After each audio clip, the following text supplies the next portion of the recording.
Atin nga buksan ang ating mga Biblia sa Josue. Joshua chapter 6 verse 6 hanggang 16. At tinawag ni Josue na anak ni Nun ang mga saserdote at sinabi sa kanila, buhatin ninyo ang kaba ng tipan at magdala ang 7 saserdote ng 7 pakakak na mga sungay ng tupa sa unahan ng kaba ng Panginoon.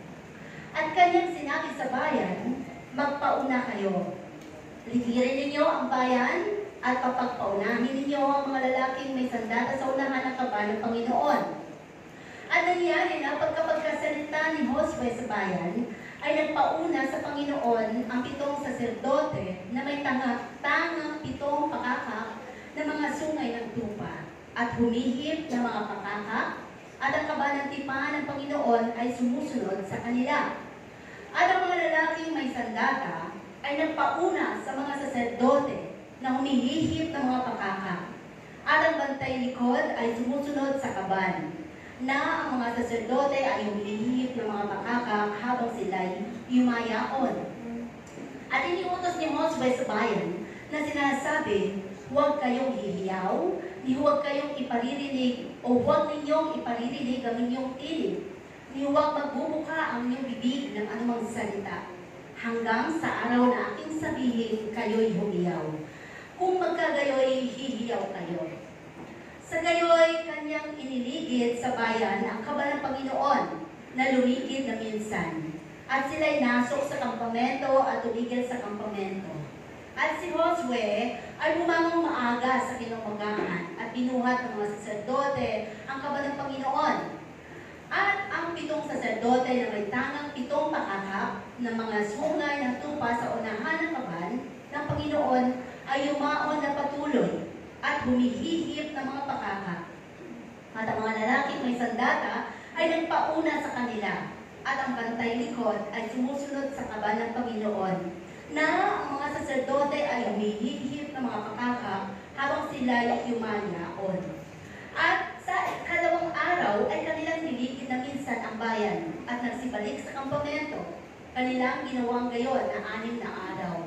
At nangyari ng ikapitong araw na sila'y bumangong maaga sa pagbubukang liwayway at niligid ang bayan ng gayon, di paraan ng makapito. Nang araw lamang na iyon, kanilang niligid ang bayan ng makapito. At nangyari sa ikapito, nang humihip ng mga pakakak ng mga saserdote, ay sinabi ni Josue sa bayan, humiyaw kayo, sapagkat ibinigay na ng Panginoon sa inyo ang bayan. Purihin ang Diyos. At ang ating pong pag-aaralan ngayon is about overcoming the wall of Jericho. Ano nga ba yung Jericho na yan? At ano nga ba yung bagay na yan? Bakit ba nilipol ng Panginoon ang mga nasa loob na yan? Overcoming the wall of Jericho. So dito ay ang naging pinuno na ay si Josue. Ano po? At bago tayo magsimula ay atin munang malaman bakit ba pinaligiran ng Panginoon, inutusan si Josue na kailangan yung mga nasa loob na kaaway ay mabuksa, no? Bakit ano ba? May threat ba sa mga Israelita, mga Hudyo, ang wall of Jericho na ito? So sabi nga dito, sa panahon na ni Josue, ang lungsod ng Jericho na ito ay isa sa pinakatanyag, no, sa lugar ng Kanaan. At ang Kanaan ay ito ang lugar na ipinangako ng Panginoon kay Abraham, Isaac, at saka kay Jacob. So, sabi nga, ito kasi ang Jericho na to, Jericho wall, ay nasa halos parang bukana, tawag doon, pinakabukana ng Kanaan.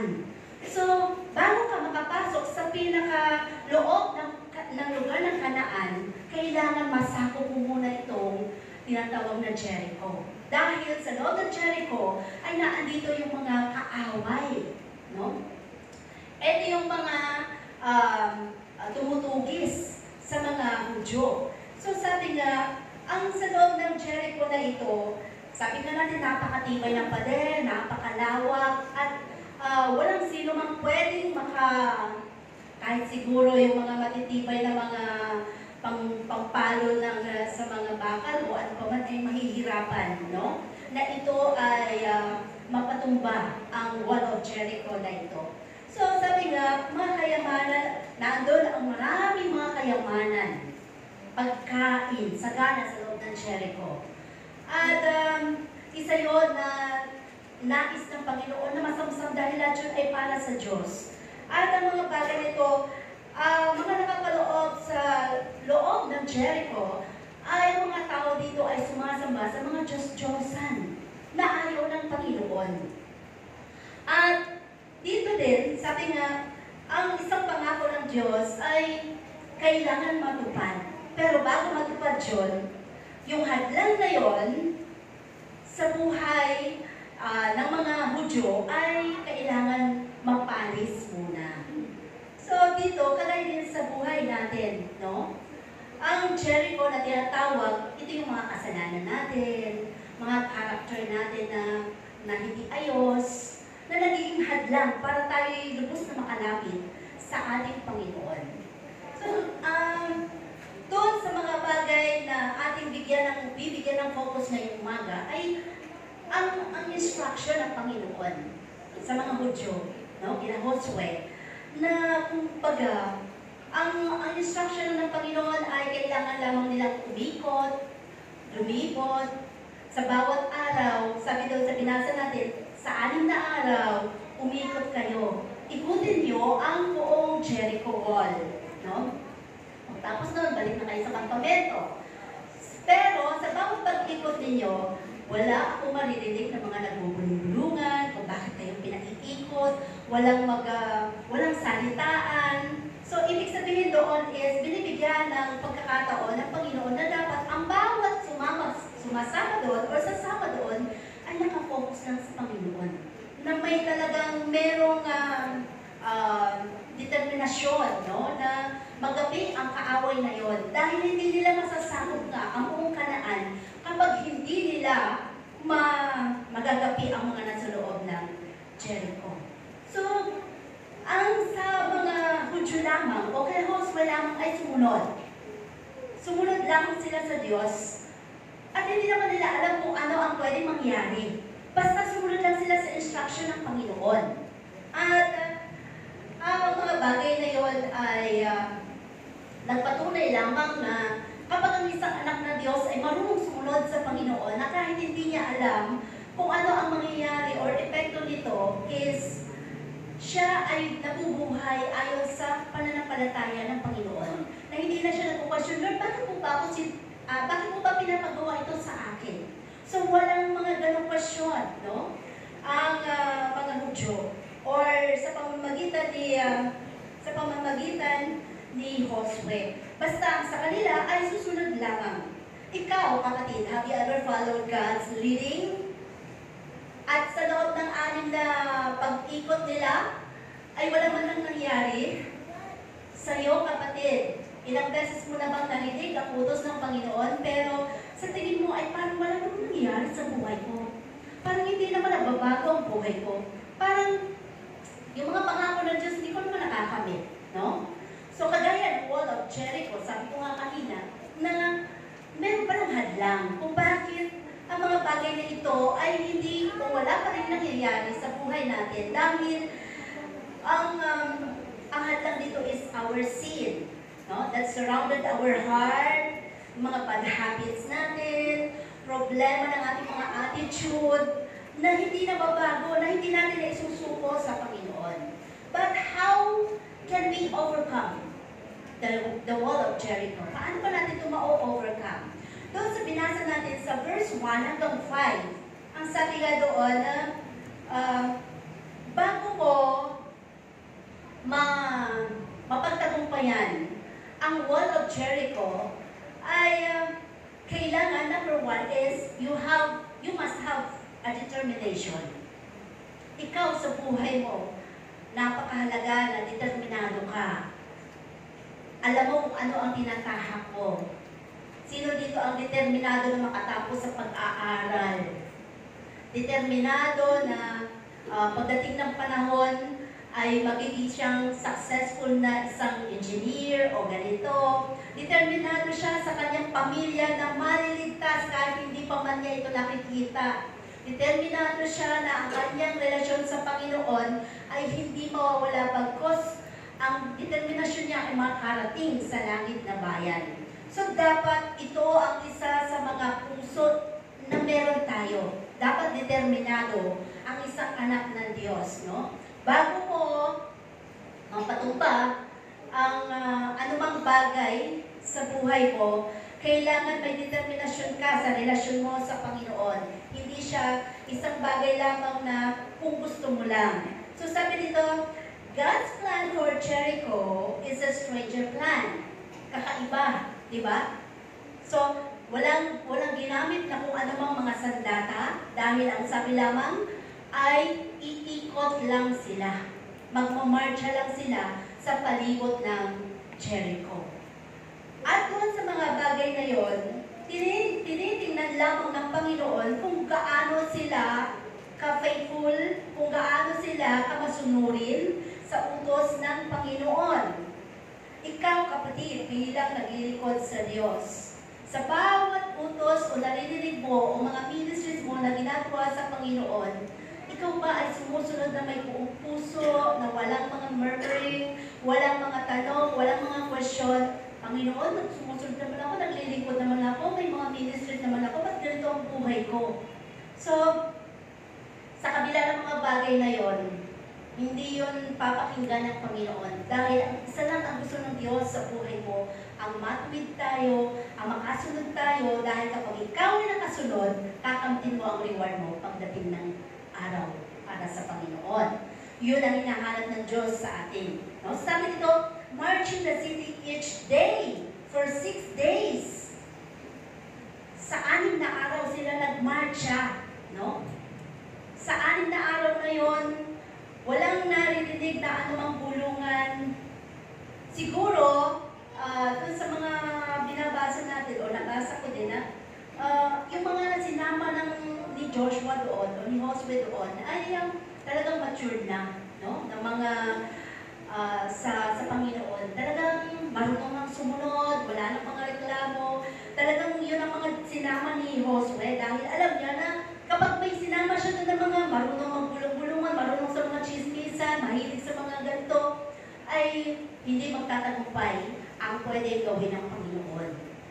Kaya sa atin, ang mga mananampalataya, kaya yung mga salita ng Panginoon, yan ang nagpapatibay sa atin, nagbibigay sa atin inspirasyon, nagbibigay sa atin, kaya pala, ganito pala, naiintindihan natin ang salita ng Panginoon kung bakit may mga pinapagawa ang Diyos sa atin, no? So sabi dito, hanggang for 6 days, and on the 7th day, ilang beses silang iikot. Sa ikapitong araw, ilang beses sila, sabi ng Panginoon, ilang beses sila iikot. Ang sabi doon, iikot kayo sa loob ng 7 araw. Sa loob ng 6 na araw, iikot kayo paminsan lang. Isang ikot lang. Balik na kayo sa kampamento nyo. Pero sa ikapitong araw, ilang beses daw iikutin yung Jericho? Sa ikapitong araw. 7 din. No? Sabi, 7 beses kayong iikot sa ikapitong araw. 7 beses niyong iikutin. Noong ika-6 na beses na nilang inikot yung wall of Jericho, ika-6 na beses na nilang inikot sa ikapitong araw, may nangyari ba? Sa ika-6 na beses pa lang, ng ikapitong araw, may nangyari? Bakit wala? Dahil hindi yun ang instruction ng Panginoon. Diba? Ano sabi ng Panginoon? Dapat 7 beses. Naka-6 na beses pa lang sila. Wala pong nangyari. Kasi hindi pa rin yun ang instruction ng Panginoon. Ang sabi kasi ng Diyos, ito tayo minsan, pag may mga bagay tayo na gustong mangyari sa buhay natin, kung saan doon sa halos makikita mo na yung katugunan ng Diyos, doon pa tayo sumusuko. Pero ang sabi ng Panginoon, anak, hindi pa. Huwag ka pang sumuko. Kaya nga meron tayong pinangahawakan, always on the right time. Di ba? Sa Isaiah 60 verse 22, na sinasabi lagi ng Diyos, iba'y kasi yung oras ng Panginoon, ang right timing ng Panginoon, doon mo dapat sundin. Dahil yun ang mangyayari sa buhay mo. Kaya maraming mga mananampalataya, ang failure sa kanilang mga buhay, inuunahan nila ang plano ng Diyos. Akala nila, nagsama sa, ayoko na, pagod na ako, gusto ko na kumanta ng, pagod na ako. Parang ganun.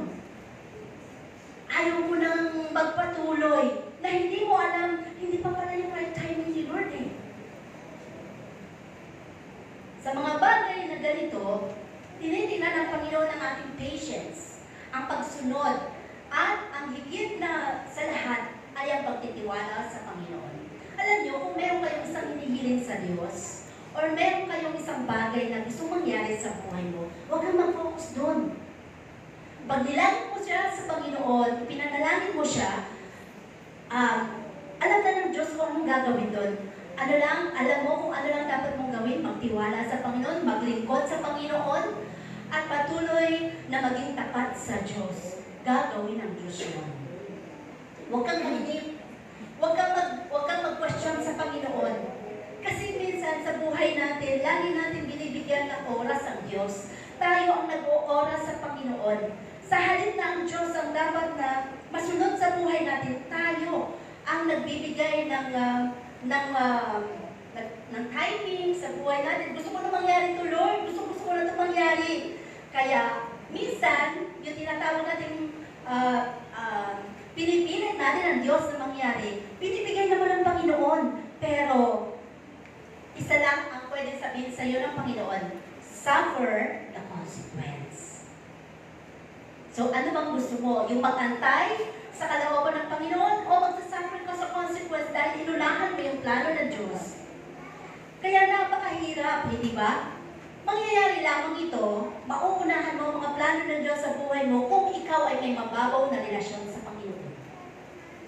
Yung hindi ka marunong mag-antay sa timing ng Panginoon. At sabi nga dito sa ating mga pinag-aaralan, on the seventh day, and the seventh times, sa ikapitong araw na yon, dumating ang tamang katugunan ng Panginoon. Sabi nga, ito, ang inutos ng Panginoon, this was not a military strategy, but a test of faith. No? Hindi siya plano o strategy ng mga pang-militar o ano pa mang bagay, kundi ang testing ng pananampalataya. Sa buhay natin bilang mga mananampalataya, laging tinetest ang ating faith. Kasi yun ang gusto ng Panginoon, ang magtumibay ang ating pagtitiwala sa Diyos. So, from human standpoint, there's no sense, no? Walang sense eh. Iikot ka lang. Diba? Maraming pwede sabihin na, ano ba yun? Ba't piniikot tayo? Ano ba pwede mangyari? Bakit piniikot tayo? Pero wala. Dahil kailangan merong determinasyon. At gusto nila, excited sila na matuklasan kung ano ba ang mangyayari after 7 days. At 7 times namin gagawin ito. Ano ba pwedeng gawin ni Lord? Excited sila. Ikaw ba? Excited ka ba? Doon sa pwedeng gawin ng Panginoon sa buhay mo? Ay, ang tagal naman, Lord, eh. Paano ako maging excited? Parang wala naman ako nakikita magandang kalalabasan doon sa hinihingi ko. Parang hindi ko nakikita sa aking palaginip yung aking inaantay. Pero wala ng Panginoon. Lagi siya nagbibigay surprise sa mga anak ng Diyos na sumusunod at tapat na naglilingkod. No? So sabi dito, faith is not about understanding, but trusting. Ibig sabihin, ang pananampalataya ay hindi ito dapat naintindihan ko, bakit mo pinapagawa ito, Lord? Dapat alam ko muna, sabihin mo muna sa akin. Bakit ba kailangan iutos mo ito sa akin? Bakit kailangan ko pang gawin ito? No, that is not faith. Sabi nga, faith is trusting.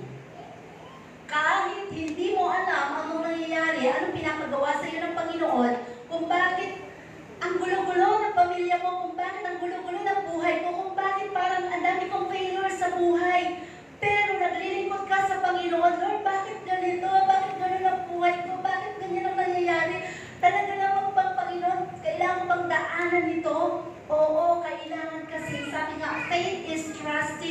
Magtiwala ka lang sa Panginoon. Sumunod ka lang sa Panginoon habang nangyayari sa buhay mo mga kaguluhan, paghihirap, pagdurusa, persecution. Huwag kang tumigil maglingkod sa Panginoon.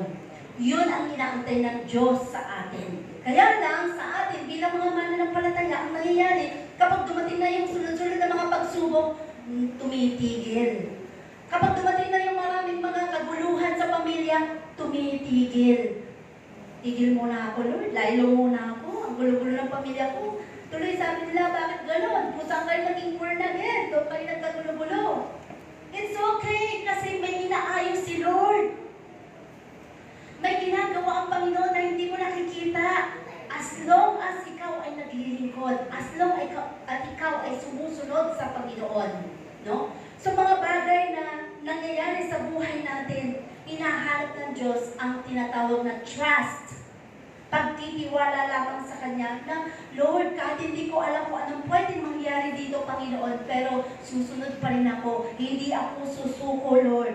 Dahil ikaw ang Diyos ng kaayusan. Dapat ganun. Laging maging determinado ka na kahit napakagulo, bakit ganitong nangyayari, hindi ko alam, bakit ganun, pinagbintangan ako, pinagwikaan ako, kung ano naman sinabi sa akin, bakit ganun, Lord, Kristiyano ako. Pero hindi mo kailangan magpaliwanag. Ang kailangan maglingkod, sumunod, at magtiwala pa rin sa Panginoon na sa kabila ng mga lahat ng mga bagay na yon, ipapaunawa ng Panginoon doon sa mga taong nagpe-persecute sa iyo, doon sa mga taong kumakalaban sa iyo, one day, na mali pala silang lahat. At ikaw ang itataas ng Panginoon. Kung hindi ka susuko. Pero kung mananatili ka doon sa makikipaglaban ka sa kanila, makikipagbaka ka rin, o kung anumang bagay na gagawin mo laban sa kanila, ipapanalangin mo na mamatay na sana sila, o ano pa man, walang mangyayari sa buhay mo. Hindi ka ipagtatanggol ng Diyos. So sabi nga, so when life doesn't make sense, keep walking. When others quit, keep walking. Kung nakita mo yung iba ay give up na, yung iba ay tumigil na, yung iba ay naglaylo na, yung iba ay para bang natisod na, hindi mo kailangan gawin kagaya ng ginawa nila. Ang kailangan mo ay magpatuloy. Dahil ang blessings ng Panginoon is individual. Ang kaligtasan natin is individual. At ang bawat dealings ng buhay natin is individual. Hindi nakasalig ang faith mo sa faith ng kaibigan mo, pamilya mo, o sino pa man, kapatiran mo na tumigil. Ang faith mo ay nakasalig sa Panginoon. Yun ang dapat mong patunayan sa Diyos. Na totoo, sabi nga, dahil totoo naman, na kahit iwanan ka ng pamilya mo, iwanan ka ng kaibigan mo, iwanan ka ng kahit sino, ang Diyos kailanman hindi ka iiwan. Dahil siya ang iyong kalakasan. So gawin mong inspirasyon ang Panginoon. So sabi dito, for 6 days, they marched in silence. Silensyo lang sila. Wala silang, siguro habang sila nag-iikot doon, is nananalangin sila, umuusal sila ng mga panalangin. No? So sabi sa kanilang kaisipan, no talking, no complaining, just steps of obedience. Napakasarap kapag ganun ang lahat ng mga miyembro mo, na kapag nagbigay ka ng instruction, susunod lang. Kapag sinabi, oy, lahat may practice, lahat magpa-practice. Kapag sinabi, oy, tayong lahat ay gaganap, makipagkaisa, sasama tayo lahat sumasama. Napakasarap sa isang leader na maramdaman yung ganun. Ibig sabihin yung, bakit pa naman sasama? O lahat tayo magbibigay, magkukontribute tayo. Kukontribute na naman, saan na naman magpupunta yung pera. Yung lahat ng mga bagay na yun, lahat ng mga nagko-complain na yun, yun yung may kulang sa kaalaman, sa mga bagay na kung saan. Kung para sa Diyos, huwag kang magko-complain. Dahil lahat ng ito, nakikita at nalalaman ng Panginoon ng puso natin. Kung ikaw ba'y sumusuporta, ikaw ba ay naglilingkod ng totoo para sa Panginoon. No? So sabi dito, sometimes, God works in our silence. Sino dito kapag may problema ay silensyo lang siya. Siya lang at ang Panginoon ang ang nakikipag-deal sa isa't isa. Pinanalangin lang niya. Or ikaw yung pag may problema ko, ay ano ko, ang dami ko problema. Pasan ko ang daigdig, hindi ko lang. Pupunta ka naman sa isang kapitbahay mo sa kumari, ay alam mo ba ganito problema ko? Lahat na lang. Kaya, nung naubos na nawala yung problema mo, na solusyonan na, naku, alam na yung buhay mo. Diba? Lalo na, kung ang mga pinagsasabihan natin hindi mga Kristiyano, okay lang kung mga Kristiyano na makatutulong sa'yo sa panalangin, it's okay. Dahil tutulungan ka sa panalangin. Pero kung yung pagsasabihan ay mga walang faith o hindi pa mga Kristiyano, ay sigurado, lalabas ang lahat ng mga pinagkwentuhan mo sa buhay mo. So lahat ng ito, sabi nga, God sometimes works in your silence. His teaching, discipline, patience, and trust. No? Doon sa pananahimik mo minsan, doon nababasa ng Panginoon ang puso mo. Doon sa times na para bang apik-apik ka, wala kang kakampi, ikaw lang mag-isa, kapitbahay mo kalaban ka, pamilya mo kaaway ka, galit sila sa'yo, wala ka namang ginagawa. Pero bakit ganon? Ang isip nila ikaw ang masama. Ang isip nila, mali lahat ng ginagawa mo. Lahat ng ito, silensyo ka lang, silent ka lang. Hindi ka nag-rebuttal sa kanila. Hindi ka nagsasabi ng kung ano mang bagay laban sa kanila. Hindi mo sinasaktan sila sa pamamagitan ng mga salita na pwede mong gawin para masaktan din sila. Ikaw at ang Diyos lang ang nakakaalam ng sitwasyon mo. Lahat ng iyon, nararamdaman ng Panginoon ang puso mo. At doon, ang kakampi mo ay nag-iisa, ang Panginoon lang. Kaya, laging merong hako ng Diyos eh. Huwag kang sumuko, anak. Don't give up. Just trust. No? Sabi nga, remember, sa buhay natin, excuse me, in your silent seasons, when prayer feels unanswered, do not stop obeying. God is moving even you do not feel it. Di mo may kanta doon? Kahit hindi mo siya nakikita, alam mo nandiyan yung Panginoon, hindi mo siya nararamdaman, alam mo nandiyan yung Panginoon, kumikilos siya kahit hindi mo nararamdaman ang pagkilos niya. Di ba? So sabi nga dito, kahit na naiisip mo, nararamdaman mo na parang walang sagot sa mga panalangin mo, kaya mo magpasalamat? Paano mapapasalamatan ang isang panalangin na walang sagot sa Panginoon? Ang isang Kristiyano makapagpapasalamat sa Diyos kahit wala pa sa kanyang mga kamay ang kasagutan, ang Kristiyano may pananampalataya. Pero kung wala kang pananampalataya, hindi mo masasabi sa Panginoon, Lord, salamat! Wala pa sa kamay kong mga hinihiling. Alam ko, Panginoon, ito'y tinugon mo na. And that is faith. Pero kung wala kang faith, hindi mo masasabi yun sa Panginoon. Sasabi, ano ba naman, Lord? Nagkataon ko na hinihingi ito. Ito na naman ang gusto ko sa buhay ko. Ayaw ko pang ibigay para ako maglingkod. Alam mo, pag pinayaman mo ako, Lord, maglilingkod na talaga ako. Ay, hindi mangyayari sa buhay mo yan, kapatid. Huwag mong kinukondisyon ang Panginoon. Dahil alam ng Diyos ang puso mo. Ay, Lord, kapag ako'y tumama sa loto, kapag marami na akong pera, doon ako maglilingkod sa iyo, Panginoon. Kapag dumami na ang aking mga kinikita, Lord, doon pa lang ako magbibigay sa iyo, Panginoon. Eh, kung sa maliit pa nga lang, hindi ka pa makapagbibigay eh. Paano pa sa malaki, matatakot ka na magbigay sa Panginoon. Kaya huwag kang makipagkondisyon sa Panginoon. Alam ng Diyos ang puso mo. No? So, tinitignan lagi ng Panginoon ang ating puso at kaisipan. Number 2, paano natin ma-overcome ang Jericho? Number 1 is, sabi doon, we must have a determination. Number 2, it involves dedication. Dedicated ka ba? Mula ba nang tinawag ka ng Panginoon, dedicated ka sa paglilingkod mo, na hindi ka susuko, hindi ka maglalaylo, hindi ka lilipat, hindi dito ako tinawag ng Panginoon, dito mo aabutan ng Panginoon. Dedicated ka ba sa church na sasambahan mo, dito ako, Panginoon, dito mo ako bless, kaya dito mo ako abutan, Panginoon, dito mo ako ginagamit, Lord, kaya dito mo ako abutan, Panginoon.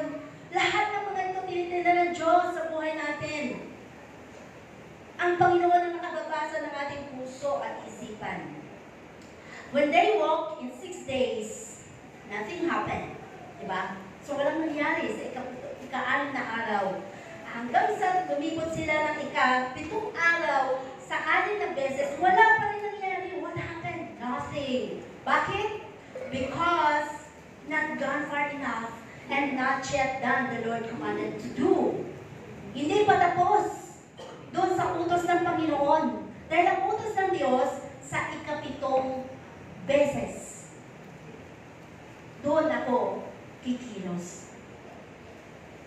Minsan, yun nga nangyayari minsan, di ba? Sino dito nakaranas na nag-antay? Kaibigan mo man yan, kadate mo man yan, kakilala mo, kapamilya mo, ang oras na inyong naging katipanan ay 7 o'clock or 8 o'clock. Nandun ka na, nakaantay ka na, pero ang tagal mo na nag-aantay. Wala pa rin. Parang inindiyan ka na ng kausap mo. At nang umalis ka, saka pa lang dumating. Naranasan nyo yun? Gumagalaw pa yung kandado nang umalis. At dumating na yung kausap mo. Kasi, kung nag-antay ka rin lang, antayin mo na. Diba?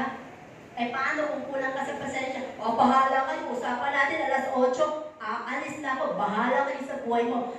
Buhay nyo, intindihin nyo ako. Yun ako. Minsan, nagtuturo din ang Panginoon sa atin. No? Yung patience. Kung paano mo din mapapalawak yung unawa mo. Baka na-traffic yun. Baka may naranasan na kung ano man sa daan. O baka may nakausap na hindi niya matanggihan. Kaya, medyo magpataan pa. Parang ganon. Tinitingnan ng Panginoon. Pero kung mga buong araw ka na nag-antay, abay, hindi na siguro tama. Diba? Abay, tawagan mo na. Marami na ngayong komunikasyon na pwede tayong mag-usap. So, lahat ng ito, sabi nga, hindi pa tapos ang Panginoon, but at 7 times and shouted, the wall of Jericho fell down flat. Biro mo? Nung ika-7 beses nilang umikot, ano kaya ang sinigaw nila? Ang sabi lang kasi sa Biblia, kailangan mag-shout. Diba? Kailangan sumigaw. Kung ikaw ay sisigaw bilang Kristiyano at anak ng Diyos na gusto mong kumilos ang Panginoon, anong isisigaw mo?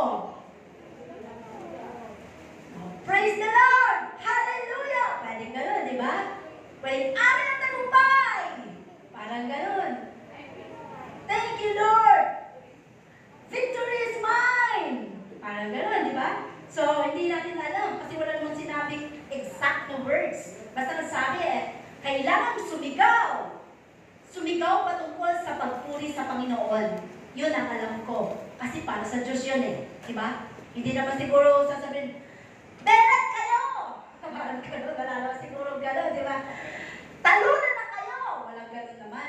So, hindi kikilos ang Panginoon sa gano'n. Dahil ayaw ng Diyos yun. No? Bakit ba yung word? Sorry sa words. Okay. Sabi nga dito, it fell down flat. Biro mo yung nakakapal na pader. Bigla na lang bumagsak. Nang walang nobody touch. Walang humawak. Walang tumulak. Kundi by faith lang. At pagsunod. That's a miracle. Ilang beses nyo nang naranasan ang miracle sa Panginoon? Nung naranasan mo ba ang himala ng Diyos sa buhay mo, ano ang una mong naging reaksyon? Umiyak ka ba? Nagpasalamat ka ba? Nabigyan mo ba ng kapurihan ng Diyos? o anumang bagay na mahal mong ginawa na kapagbigay ng kaluguran sa Panginoon. Nung naranasan mo yung himala na yon, pinagaling ka na ng Panginoon, binigyan ka na ng katuburan sa lahat ng mga bagay na hiningi mo, nagkaroon ng miracle ang buhay mo, nagpatuloy ka ba sa paglilingkod? At lalo mo sinabi, Lord, totoo, dapat kitang paglingkuran dahil ang dami mo ng himalang ginawa sa buhay ko, Panginoon. Talagang hindi ko masusukat. Kung wala ka talaga, Lord, wala na ang buhay ko. Dapat ganun tayo, mga mananampalataya, na talagang bigyan natin ng pansin ng mga ginagawa ng Panginoon sa buhay natin. Yung araw-araw na paglabas mo, nakakauwi ka sa bahay mo ng ligtas. Nakita niyo yung dyan sa Bukana? Yung mga nagbabantay lang, nag-aabang lang ng kanilang mga pasahero dyan sa Bukana. Yung mga driver ng tricycle doon. Sino bang makakaalam na yung araw na yun na ang kanilang mga disgrasya na mararanasan? Masaya lang sila na nag-uusap-usap. Napakabilis ng panahon, ng oras, na bigla na lang dumiko yung malaking truck na yun. Hanggang sa maputol yung paa ng isa natin kababayan. Di ba? Sino magsasabi na yung araw na yun pala ay sumunod na araw, isa na namang paa mo? Wala. Kaya mapalad ka, isa kang Kristiyano na naglilingkod sa Panginoon, na nagbibigay ng proteksyon ng Diyos sa bawat isa sa atin. Lalo na kung ikaw ay nananalangin at humihingi ng proteksyon sa Panginoon. Kaya napakapalad talaga ng isang anak ng Diyos na marunong manalangin, na hindi nagsasawang humingi ng gabay sa ating Diyos na buhay.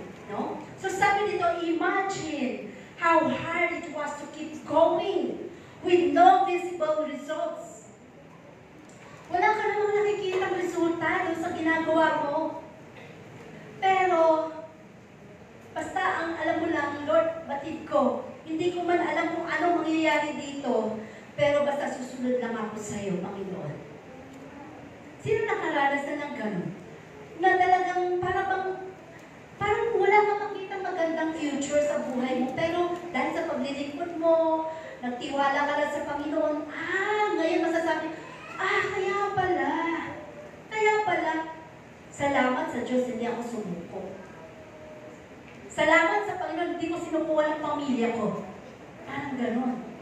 Kasi iniligtas niya pala talaga ang buong pamilya ko. Yung mga bagay na pangyayari sa buhay mo, napakalaking puwang sa puso mo, bigyan mong diin ang pagmamahal ng Diyos sa iyo. Ibig sabihin, huwag mong paliwalain yun. Matapos kang binigyan ng miracle ng Panginoon ay paisig-isig ka na lang. Matapos kang pagpalaki ng Panginoon ay kung ano na lang ang ibibigay mo para sa Panginoon, kung ano na lang ang gusto mong paglilingkod na gagawin sa Panginoon, dapat mabigyan mong pansin na ang Panginoon ay mahalaga ka sa harapan niya. Kaya lagi kanyang iniingatan, pinoproteksyonan, lagi kanyang ginigising, hindi ka natutulog na binabagungot, dahil mahal ka ng Panginoon. Hindi ba sapat yun para paglingkuran mo siya ng tapat? Diba? So, marapat lamang sa atin, nabigyan natin ng pansin ang pagmamahal ng Diyos sa atin. So sabi dito, many people quit on the 6th lap, not realizing that the 7th is just around the corner. So marami gusto na bumigay, sumuko. Pero naramdaman niyo ba yun? Na ayoko na, gusto ko sumuko, pagod ako, paulit-ulit na lang ito. Wala nang nangyayari eh. Pero nakikita mo, hindi ka naman sumusuko. Kasi merong nag-uudyok sa'yo, hindi, huwag kang sumuko, anak. Tuloy ka lang. Hindi pa tapos ang plano mo sa'yo. Tuloy ka lang, anak. Kapag gano'n, ang isang pananampalataya, pasalamatan mo ang Panginoon. Malakas ang conviction ng Holy Spirit sa'yo. Kaya hindi ka sumusuko. Dahil pag sinabi ng kaaway, sumuko ka na! Naku, huwag ka na magtiwala. Naku, huwag ka maniwala dyan. Naku, yan na talaga ang buhay mo. Huwag ka nang maniwala na gaganda pa ang buhay mo. Sumuko ka na. Ibenta mo na ang kabuhayan mo. Pumunta ka na sa tukha. ganun, di ba? Parang gagawa ka ng sarili mong kaparaanan para ka ma-bless. Pero hindi. Sabi nga, ang Panginoon nagbibigay conviction. So, pero kung wala ng conviction sa puso mo, ibig sabihin, unti-unti ka nang iniiwanan ng kapangyarihan ng Diyos. Wala na eh. Kasi, alam mo, everyday, may conviction ng Holy Spirit sa atin. Sa bawat ginagawa natin. Tama ba itong desisyon ko? Okay ba ito, Lord? Tama ba ito? Kapag may nagsasabi, anak, hindi yan, mali yan, at hindi mo siya pinapakinggan, laging ganon, magpapaalala ang Panginoon, anak, hindi tama yan. Mali ang ginagawa mo. Hindi ako nalulugod sa'yo. Kapag hindi mo na siya napapakinggan, nagsasawa din po ang banal na espiritu. Unti-unti na manghihina ang kapangyarihan ng Diyos sa buhay mo. Iiwanan ka na. At ibibigay ko, yan ang gusto mo. Sige, mangyari ang gusto mo. At dadating ang isang leksyon sa buhay mo. At doon pa lang ikaw oo nga. Doon mo maalala, oo nga, dami mo ng pagkukulang sa Diyos, kaya nangyari ito. Malalaman mo, kasi Kristiyano ka. Alam mo na merong leksyon lagi ang Diyos sa atin. Bakit? Dahil mahal tayo ng Diyos, ayaw ng Panginoon tayo'y malayo, gusto niya makabalik ulit tayo. Kaya maniwala ka sa Panginoon. Maniwala ka sa Panginoon. Mahal ng Panginoon ang bawat isa sa atin. No? So sabi pa dito, number 6 is used as number of man. Diba? Ito yung number ng tao eh. Nilikha ang mundo, sa ika-6 na araw ay nilikha ang tao. Si Antikristo, ang number niya ay 666. So, it is patungkol sa human, sa tao. So, number 6, sabi nga, lahat ng ito, sabi nga, ito yung human weakness, human failures. But number 7 is the perfect number of God. Perfect number of God. Sa ikapitong araw, nagpahinga ang Diyos, di ba? Sa lahat, lagi makikita mo, sa Biblia, laging 7 araw, 7 oras, o ano pa man, laging 7, no? It is God's power, God's completeness. Sabi nga, if we want to achieve victory over enemies, we have to dedicate ourselves to the will of God. Kailangan dedicated ka. Minsan, pag may nakakatisuran lang tayo, suko na tayo agad. Hindi pa nga nahuhubog ang karakter mo eh. Sumuko ka na agad. Hindi mo alam, ikaw yung hinuhubog. So sabi nga natin, lagi natin itong naririnig, kapag meron kang mga bagay na nararamdaman sa kapwa mo, misunderstanding, pag nakita mo na yung kumukulo na ang dugo mo, kapag nakikita mo ng kapatid mo na to, para bang, ano ba to, sumampas ang baba, dapat hindi na. Hindi po siya ang may problema, ikaw ang may problema. Lagi mong tandaan yan. Ikaw ang may problema. Ikaw ang gustong i-correct ni Lord. Kasi lagi ang tinuturo, love your enemy. So, lahat ng mga bagay na yun, hindi natin pwedeng ituro sa kapwa natin dahil tayo ang hinuhubog ng Panginoon. And number 3, sabi dito, to overcome the wall of Jericho is, it involves death. Kamatayan. Kamatayan. Ano ba dapat mamatay sa atin? Yung ating flesh, di ba? Yung ating mga nais sa buhay na hindi ayon sa kalooban ng Panginoon, no? Ito ang mga dapat mamatay. After the walls fell down, anong ginawa? So ngayon, bumagsak na ng flat down talaga yung pader na yon. So, anong ginawa ng mga Hudyo? Anong tingin nyo ba? Ano ba sinabi doon? Pinatay nila ang lahat ng nasa loob ng Jericho. Liban, merong iniwan. Sino yon? Sabi nito, ang instruction is patayin, dahil yun ang kaaway eh. Patayin ang lahat ng mga nasa loob ng Jericho na yan. Dahil yan ang nagiging hadlang, kaya hindi tayo makakapasok sa Kanaan. no? After the walls fell down, they did exactly the Lord commanded. And they killed everything that lived. At sabi doon, wag lamang si Rahab at ang kanyang pamilya. Sino ba itong si Rahab? So, sa verse 22 kasi, basahin ko lang para makita natin. Verse 22 hanggang 23. Tama ba? Hanggang 25. Sabi doon, at sinabi ni Josue sa dalawang lalaking tumiktik sa lupain, pumasok kayo sa bahay ng patutot at ilabas ninyo roon ang babae at ang lahat niyang tinatangkilik na gaya ng inyong sinumpa sa kanya.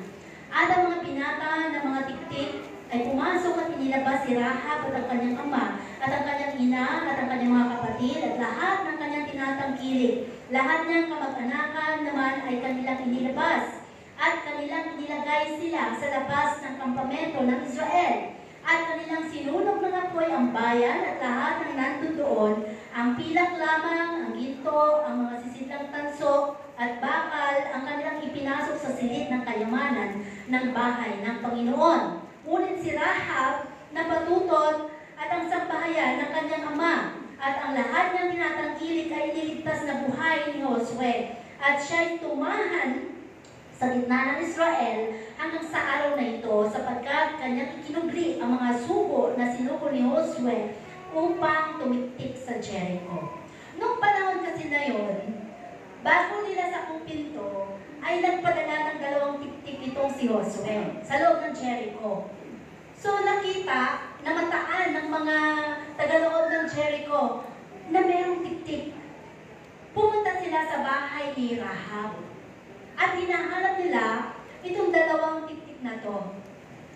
Ang ginawa ni Rahab, kanyang prinoteksyonan yung 2 tiktik na yon dahil alam niya ng mga Hudyo dahil papatayin sila eh. Sila ay tinago sa bubungan ng bahay ni Rahab hanggang sa sila ay makatakas.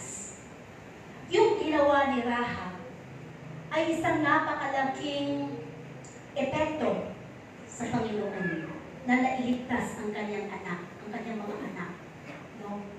Totoo na ang Panginoon ay nagpipreserve ng buhay kapag ikaw ay tunay na naglilingkod sa Panginoon. So sabi, bakit hindi pinatay si Rahab at ang kanyang pamilya? Dahil doon sa ginawa ni Rahab. At bagaman siya'y patutot na tinatawag, ito yung mga iba yung kanilang trabaho, no? Yung naghanap ng lalaki paggabi para sila'y kumita. Ito yung trabaho ni Rahab. Tinignan ba ng Diyos kung ano yung naging trabaho niya? Ang tinignan ng Panginoon dito ay ang puso ni Rahab na nagmalasakit at nag-ingat sa kanyang mga lingkod. No? So, kaya doon ay binigyan ng pagkakataon ng Panginoon na maligtas. So, sabi nga, dahil sa pagkakatulong ni Rahab sa mga tiktik na yon, ay nagbigay ng puwang sa puso ng Panginoon. At dahil naniniwala din si Rahab na yung mga Hudyo na yon ay lingkod ng Diyos, kaya kanyang prinoteksyonan. Minsan sa buhay natin bilang mga mananampalataya, kapag ikaw ay nakitaan ng Panginoon na tapat na naglilingkod, totoong sumusunod sa Panginoon, may nangyayari sa pamilya mo, mahal mo sa buhay, hindi pa man sila mga Kristiyano, hindi pa man sila naglilingkod, hindi pa man sila nakakakilala sa Panginoon, extended ang pagmamahal ng Diyos. Kapag nakita nila na totoo kang naglilingkod. Hindi isa sa walang bahala ng Diyos yun. Lahat ng ginagawa mo. Dahil mabuti ang Diyos. May purpose ang Panginoon sa lahat ng bagay. Kaya nga sinasabi lagi natin na maglingkod ka. Dahil sa'yo, kaya nananatili, napagpapala ang pamilya mo, napagpapala yung mga mahal mo sa buhay, naiingatan sila because of you. Na nag-iisa, na nakipagbaka para sa Panginoon, nakikipaglaban para sa Diyos. Bagamat ikaw, nag-iisa ka lang, huwag ka rin tumigil na maligtas sila na ipanalangin. Ganon kabuti ang Diyos sa buhay natin. So, kailangan may mamatay. Sabi dito, bago mo masakop. Kailangan may mawala sa character natin, sa mga maling character natin, sa hindi tama at angkop sa harapan ng Diyos. Dapat ito'y may surrender sa Panginoon. Hindi natin pwede sabihin, Kristiyano ka, ba't ganyan ugali mo? Kristiyano ka, ba't lagi ka na lang, paulit-ulit na lang ikaw, ganyan ka na lang lagi. Hindi mawawala ang ganong karakter ng isang Kristiyano hanggat yung Kristiyano na yun ay hindi niya sinusuko ang karakter na yun. So kailangan may mamatay sa ating sarili. Kung alam mo na hindi pala tama, ay nakikitaan pala ng ibang tao yung karakter ko hindi pala tama, isuko mo sa Panginoon. Dahil doon kikilos ang Diyos sa buhay mo. At bibigyan ka niya ng panibagong bihis ng iyong pagkatao. Dahil gusto ng Panginoon maging angkop at tama tayo sa harapan niya. No? Sabi dito, if we defeat today and do not kill the root of the problem, then we will rebuild and become stronger. Kapag hindi natin pag pinabayaan lang natin yung mga maling character natin, hindi naman yan aalis kahit Kristiyano ka. Kaya nga sinasabi, ba't yun? Kristiyano yun. Naglilingkod naman, pero ganun pa rin ang ugali. Hindi naman niya kasi sinusuko. Hindi naman niya sinusurrender kay Lord. Pero naglilingkod ka. Sa ngayon, sabi nga, si Lord at ikaw lang ang pwedeng makipag-deal sa ganung bagay. Ang ating sarili. No? Kaya nga sabi, kailangan patayin natin yon sa ating loob, sa ating sarili, para malayong makapasok ang Panginoon at makakilos siya at ang pagpapalang gustong ibuhos ng Diyos sa buhay ko, makakamtan mo. Yung mga desire ng puso mo, makakamtan mo. Kasi, ikaw ay nakipag-ugnayan sa Panginoon. No? Hindi naman problema yung Jericho Ang problema doon, ang mga tao na nasa loob ng Jericho. Hindi naman problema yung puso mo Wala namang problema Ang problema yung naka-reside sa puso mo. Yung pangit na ugali mo. Yung bagay na hindi kalugod sa harapan ng Panginoon. Yun ang naka-reside doon. Na gusto ng Panginoon, patayin natin. No? So, sabi, some things in our lives must die. So, lahat ng mga bagay na ito, bilang mga naglilingkod sa Panginoon, nais ng Diyos na maging tayong victorious. Kagaya ng mga Hudyo, na wala man lang silang mga sandata na ginamit para maging matagumpay, no? Para mapapagsak yung wall of Jericho. Napatay na lamang nila ang lahat ng yun nung dinipensahan na sila ng Panginoon. Ibinabana yung wall para malaya na nilang masakop ang Jericho. So, ganun din sa buhay natin. Maaring sa ngayon, meron kang isang bagay na ninanais at naguguluhan ka sa sarili mo, naguguluhan ka sa kung ano ang mangyayari sa buhay mo, pero basta naglilingkod ka lang sa Diyos at lagi kang nagsasabi, Lord, ikaw lang bahala. Dahil alam ko, Panginoon, ang laging kahuli-hulihan is na andun ang Diyos nag-aantay sa magandang plano ng buhay mo. Basta huwag kang sumuko. Maglingkod ka lang. Kahit abutin pa ng ilang taon yan ng pag-aantay. Kapag puno na, kapag complete na, kapag hubog na yung character mo, okay na yung pakikitungo mo, ayos na yung puso mo, binaba na yung pride mo, wala nang kung anumang bagay sa kaisipan mo, puro ka na lang positibo, doon, makikita mo ang katugunan ng Diyos. Sabi nga, obey without understanding. Hindi mo kailangan maunawaan muna ang nangyayari sa buhay mo bago ka sumunod. At sa ating konklusyon, sinasabi dito ng Panginoon sa buhay natin. Maaring ang Panginoon ay sinasabihan tayo, inuutusan tayo. At sa pagsunod mo, walang anumang resulta, pero hindi ka nagko-complain, hindi ka pagod na sa ginagawa mo, paulit-ulit, lang? Sino dito napapagod sa paglilingkod sa Panginoon? Sino dito yung para bang, paglingkod, lingkod na naman, bibihis na naman, labahin na naman. Huwag na lang muna tayo sumamba, dami pa natin labahin. Parang nabigyan pa ng pansin yung labahan kaysa doon sa pagsamba, parang gano'n, di ba? Naku, lingkod na naman, maaga na naman gising. Pero pag oras ng pasukan, kaaga ng gising, pag lingkod, kahirap gisingin. Parang gano'n, di ba? So, tinitingnan ng Diyos lagi, no? Nagko-complain ka ba pagpatungkol sa Panginoon? But if you stay faithfully, at lagi lang bukas ang puso mo, victory will come. Pagtatagumpay. Ngingiti ka na lang. Ngingitian mo na lang yung mga napagdaanan mo noon. At pag may dumating pa ng mga pagsubok, sasabihin mo, napagdaanan ko na yan. Pinagtagumpay na nga ako ni Lord dyan eh. Magaan na lang sa'yo. Kasi pinatatag ka na ni Lord. Dahil kasi hindi ka sumuko eh. Eh paano kung nung time na yun, sumuko ka na? Kahit paulit-ulit, sumunod na taon, eto na naman, paulit-ulit lang yung pangyayari sa buhay mo kasi hindi mo pa rin natututunan yung tinuturo ng Diyos. Tuloy lang sa paglilingkod, sa pamilya, in family. Ang sabi dito, stay faithful.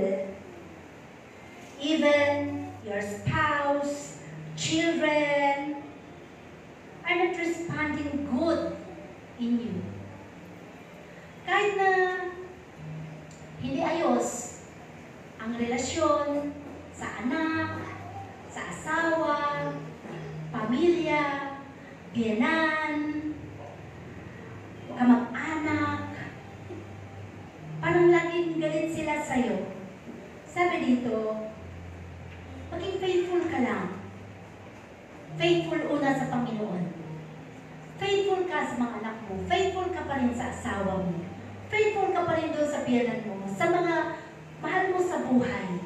Kung paano ka nila nakitaan ng mabuting kalooban noon, dapat hindi na bago yun. Ikaw pa rin yun.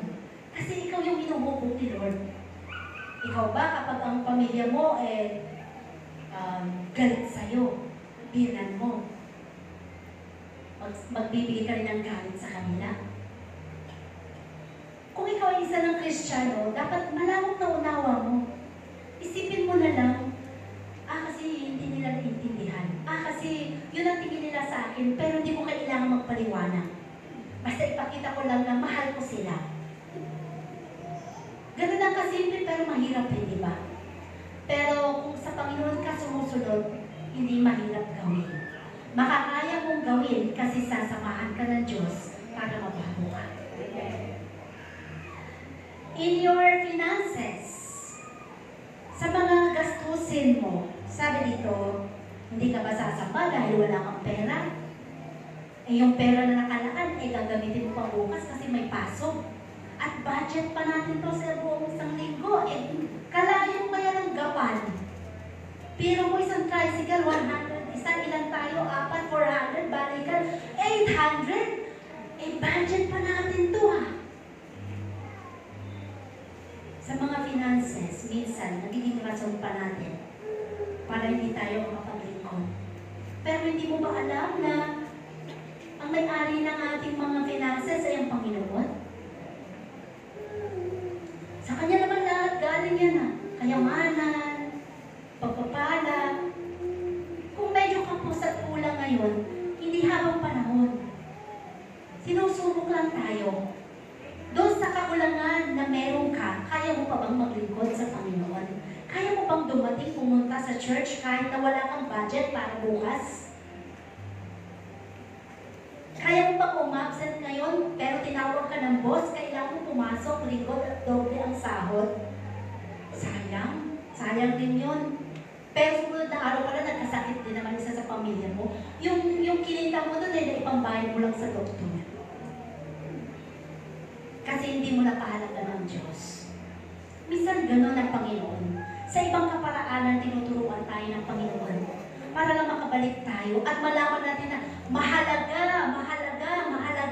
ang araw ng Diyos. So sabi dito sa mga finances natin, obey God.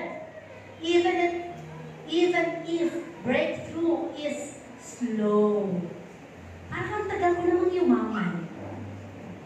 Parang ang tagal naman yatang bumilis yung pagpapala ng gusto ko. It's okay. Doon sa slowness na yon, sa kabagalan na yon, at tinuturuan ka ng Panginoon, ito lang yung budget, kinita ko, ay, binigyan ako ng 100 ng nanay ko. Bigay ko yung 10 piso para sa Panginoon. Unti-unti. Kapag nakita ka ng Panginoon ng katapatan, sumunod na araw, sumunod na linggo, ay, may trabaho ka na pala. Kasi nakita ng Diyos, marunong kang magbalik ng mga kinikita mo o kahit may nagbigay sa'yo. Ay, binigyan ka ba? Nung time na binigyan ka, may nagbigay pa sa'yo na ibang tao dahil marunong kang magbalik para sa Panginoon. May ginamit ulit ng tao para ikaw ay mapagpala ngayon dahil marunong kang magbalik. Lumalaki ang nagbibigay mo sa Diyos dahil lumalaki din ang ginagamit ng Panginoon para ikaw mapagpala. So huwag kang magsawa na maging tapat sa Panginoon. Pero kung hinuhod mo, sayang din to. Gagastusin ko pa to eh. Huwag po natin paglamutan ng Panginoon. Kaya niyang ibuhos ang milyon sa kamay mo. Slow, pwedeng slow, pero marami ka munang papatunayan. Tapat ka lang, paglingkod ka lang. Huwag mo nang isipin na pag lumaki na ng Lord, pag lumaki na ng Lord yung kita ko, doon na lang ko bibigay sa iyo. Hindi aasa ang Diyos sa iyo. Hindi aasahan ng Panginoon. Kung sa maliit hindi ka nagbibigay, hindi lalo na sa malaki. Diba? And in your ministry, sabi dito, keep marching. Go ka lang. Sundalo ka ng Diyos. Naglilingkod ka, ginagamit ka ng Panginoon dahil may potensyal ka. Dahil nagtitiwala ang Diyos sa iyong kakayanan. God rewards consistent faith. Doon sa mga talagang nagpapatuloy, naglilingkod, nang walang anumang pasubalit, walang anumang question, walang anumang tanong sa buhay niya. Basta naglilingkod siya. Pag tinawag ko, ito yung ministry mo, sige po, basta sa Panginoon. Go ka lang. Dahil tinitingnan ng Panginoon ang puso mo. And last, sabi dito, God is not asking you to break the wall, but to march in faith. Hindi sinabi ng Diyos na ikaw ang bumasag, ikaw ang magsira doon sa wall na yon, yung sa humahadlang na yon. Ang sabi lang ng Panginoon, magpatuloy ka. Magpatuloy ka dahil sa pagpapatuloy mo, maiintindihan mo kung ano ang magandang plano ng Diyos sa iyo, kung ano ang mga bagay na nais ng Panginoon na maalis sa buhay mo. At sa pagpapatuloy mo na yon, makakamit mo ang pagtatagumpay na sinasabi ng Diyos sa buhay natin. And the wall is God's job, no? Walking with Jesus is your job. Yung pagpapatuloy sa paglilingkod, yun ang gampanan natin. Huwag mong sayangin ang oras para sa Panginoon. Hindi po sayang ang oras na nilalagak mo para sa Diyos. Ito'y isang napakalaking oras ng paglaan para makita ka ng Panginoon. At mabisita mo ang puso ng Panginoon. At sabi nga parang, di ba, sa loob ng eskwelahan, minsan hindi nakikita, nare-recognize ng lahat ng mga teachers sa kanyang mga estudyante. Kapag hindi ka lang, Ma'am, present! Di ba? Hindi ka ma-recognize. Kaya, napakahalaga na nakikita tayo sa presensya ng ating Panginoon. Minsan dito, pag nadadaanan na natin ng pananaw ang bawat miyembro, minsan paghapon na nag-uusap na kami ni Pastor, wala si sister ganito po, si sister si brother wala din. Kasi nalalaman natin yung upuan. Ay hindi, naandun. Naiba lang ng upuan. Parang gano'n. Di ba? So, kung hinahanap ka ng leader, ng panguluan, mas lalo tigit ng Panginoon. Ang presensya mo, dahil yun ang gusto ng Diyos. Sa buhay na naglilingkod, matatawag ka lamang na isang mananagumpay kapag ang tiwala mo sa Diyos ay hindi na bago. Kahit walang tugon sa tingin mo, pero nagpapatuloy ka na nagtitiwala sa Panginoon, mawawasak mo